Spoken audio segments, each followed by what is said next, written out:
You know how, if you're in a casino, the guy making the absolute most noise at the roulette table. Oh, yeah, the high roller. Right, the one with the massive stacks of chips, buying drinks for the crowd, soaking up all the cheers. That guy is almost always the one who, like, quietly took out a second mortgage just to be there. Yeah, it's a classic misdirection. I mean, human nature dictates that we stare at the shiny chips on the table, right? Not the hidden, completely drained ledger in the guy's pocket. The louder the spectacle, the worse the underlying math.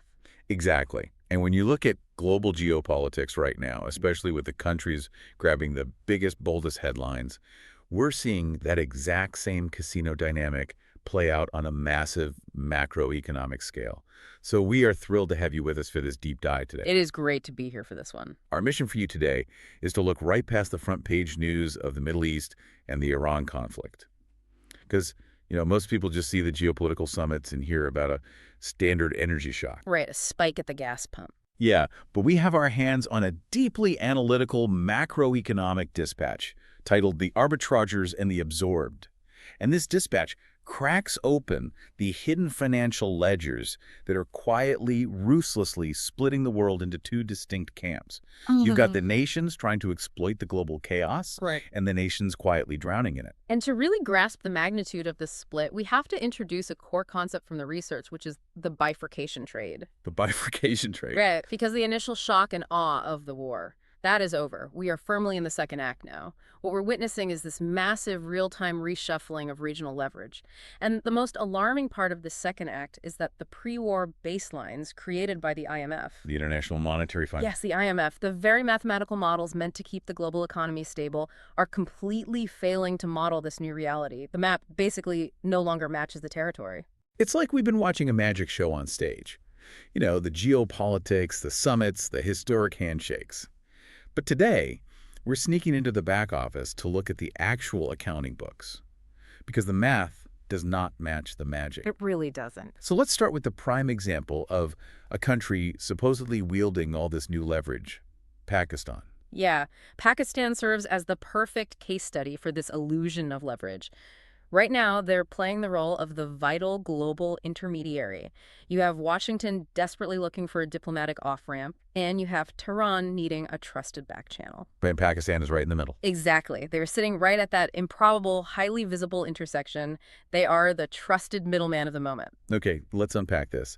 Wait, isn't being a crucial geopolitical player supposed to bring in like a windfall of money and international support? It sounds like they just won a free luxury yacht only to realize the monthly docking fees and the crew salaries are going to bankrupt them.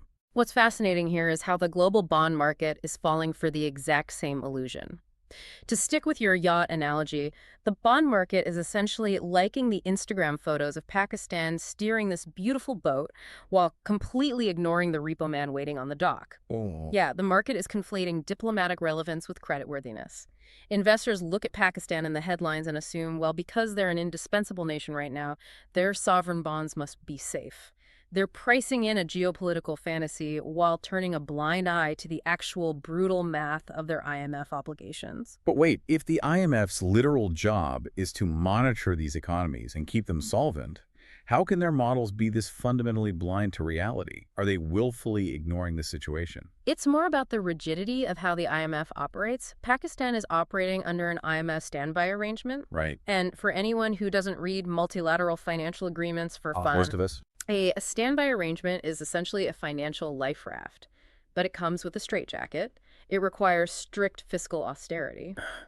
The IMF tells the host nation, we will provide emergency reserves, but you cannot spend a single dime on unbudgeted initiatives. I see. The IMF's framework assumed the government in Islamabad would focus entirely on raising domestic revenue and cutting imports. Just a nice, static spreadsheet. But the real world Islamabad is currently managing a multi-front strategic posture. They are dealing with deadly, escalating border clashes with Afghanistan, which require military deployment. Exactly. And those military costs simply do not exist in the IMF's projections. Plus, just the sheer cost of being that global mediator. You don't just set up a free Zoom call between Washington and Tehran. No, absolutely not. There is a massive hidden infrastructure to diplomacy. You have continuous diplomatic travel, heightened security details, all the tacit domestic obligations. All of that burns through hard currency, and none of it was in the budget. Which brings us to the plumbing of their economy, revealing an even starker vulnerability: Pakistan's net foreign assets. That's the actual hard currency they have to buy essential goods. Right, the cash to buy goods from the rest of the world. Those assets are incredibly fragile. Their ability to cover basic imports is hovering at a level that leaves no room for error. And their main lifeline to keep those assets afloat isn't exports, it's remittances. Money sent back home from Pakistani citizens working abroad. Yes. And this is where the structural trap snaps shut, right? Yeah. Because those remittances are heavily concentrated in Gulf labor markets. But the Gulf is currently absorbing the structural spillover of the conflict. It is a massive feedback loop. Yeah, the research highlights that the UAE is pushing for international force deployment, shifting funds to defense. And more importantly, Saudi Arabia is quietly canceling or scaling back massive infrastructure contracts. Like the futuristic NEOM project. Right, as their fiscal priorities rapidly shift toward regional security. So think about the mechanism of that structural feedback loop. If the regional conflict persists, Gulf construction and labor markets contract. When a project like NEOM pauses, thousands of Pakistani workers either lose their jobs or take significant pay cuts. Which means the pipeline of hard currency being sent back to Lahore or Karachi begins to dry up. Precisely. And those remittance inflows are the single most important buffer keeping Pakistan's IMF program alive. That pipeline could fall off a cliff right when the government needs that cash the most to fund their new expensive geopolitical role. So the bond market is mesmerized by the diplomatic prestige, while the ledger is deteriorating in real time. The geopolitical premium Pakistan is enjoying basically has a half-life measured in weeks. Because, as the research points out, debt maturity walls do not move. They absolutely do not. And for anyone wondering what a debt maturity wall actually is, it isn't a gradual slope where you slowly pay off a credit card. It is a brick wall. It's the exact unmoving calendar date when a massive principal loan amount is fully due. Yeah. You either pay the billions you owe on that specific Tuesday or you default. So we have the so-called winners of this reshuffling, quietly bleeding cash to maintain their status.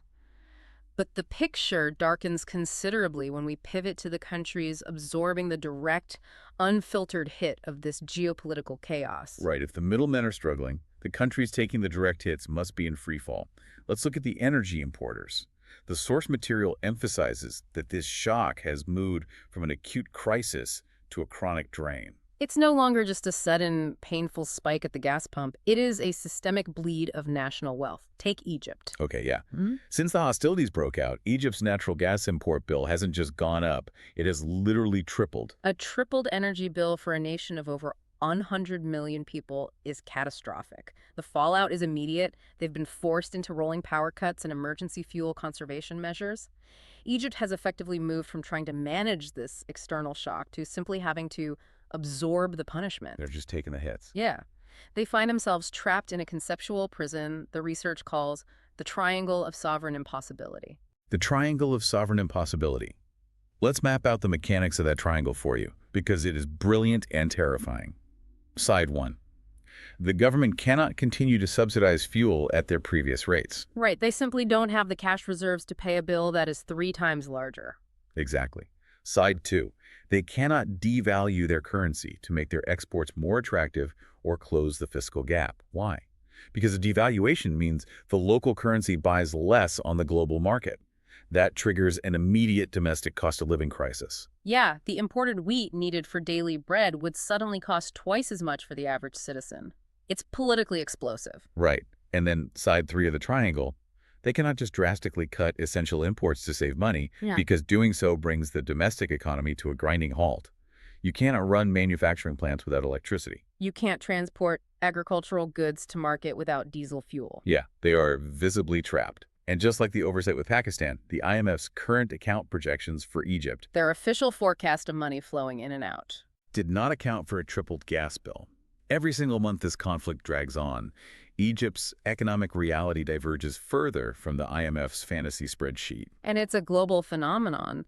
Moving across the water to the Philippines, their central bank governor came out with some startling candor recently. He explicitly warned that raising interest rates to fight this imported energy inflation will directly damage their already fragile economic growth. Wow. Yeah, they are stuck between a rock and a hard place. The mechanism of that dilemma is the defining macroeconomic constraint for every single energy importing sovereign right now. Usually, central banks raise interest rates to cool down an overheating economy. One where people are borrowing and spending too much. Right. But the Philippine economy isn't overheating from domestic demand, it is suffocating from external energy costs. So raising rates doesn't make global oil cheaper, it just makes it harder for local businesses to get loans to survive the shock. And we're seeing signals of distress everywhere. The Asian Development Bank had to put together an emergency support package. Which is a giant red flag. It signals that sovereign first-line defenses are exhausted. Completely. And look at the Bank of Japan. Governor Ueda stood pat, basically warning that oil prices are a drag on the economy. The energy shock is now contractionary, not just inflationary. So what does this all mean?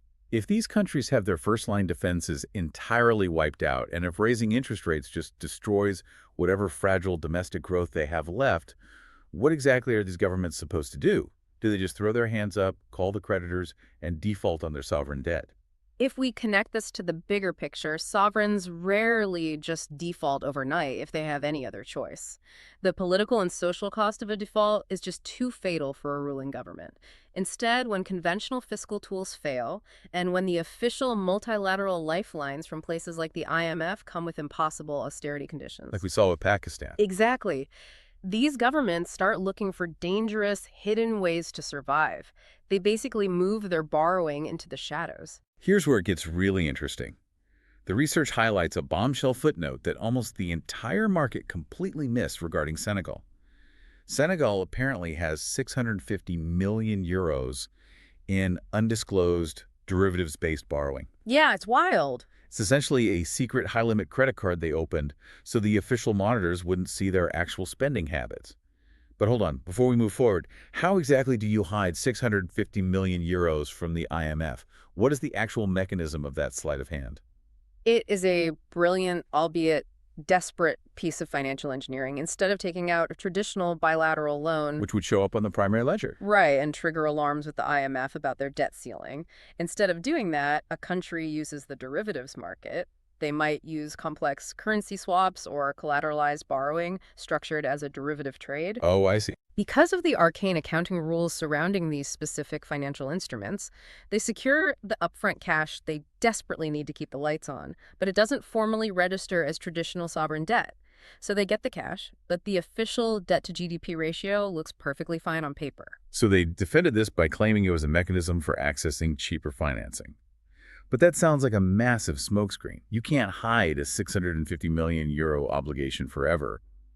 Eventually, that secret credit card bill comes due. This raises an important question. Is Senegal an isolated outlier, or are they a symptom of a much wider contagion? Because the research argues this is a canary in the coal mine for how francophone African nations, and likely many other frontier markets, are secretly managing their fiscal gaps. Just hiding in the shadows of official IMF debt ceilings. Yes.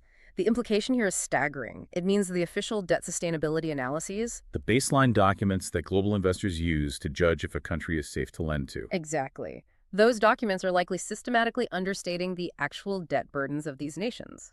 The books are cooked, or at the very best, wildly incomplete. So as an investor, or even just as a citizen trying to understand where the global economy is heading, Right. Where do you hide? Who is actually safe in this massive divergence between reality and the spreadsheets? Because the research dedicates an entire section to this, calling it the divergence register. Right, and the register is highly specific about where the danger lies. They are formally cautious on Pakistan's local currency and short-duration bonds because that whole mediation narrative is masking fundamental economic decay. The yacht is sinking. Exactly. They're also extremely cautious on Egypt due to the exhaustion of their fiscal space and the crushing weight of their import costs. And they are cautious broadly on Francophone African sovereign credit because of the massive red flag raised by that Senegal disclosure. But it isn't a total doom and gloom scenario across the board. The analysis is actually constructive on South Korea, specifically their 2-year duration bonds. And the reasoning is that South Korea possesses genuine institutional quality.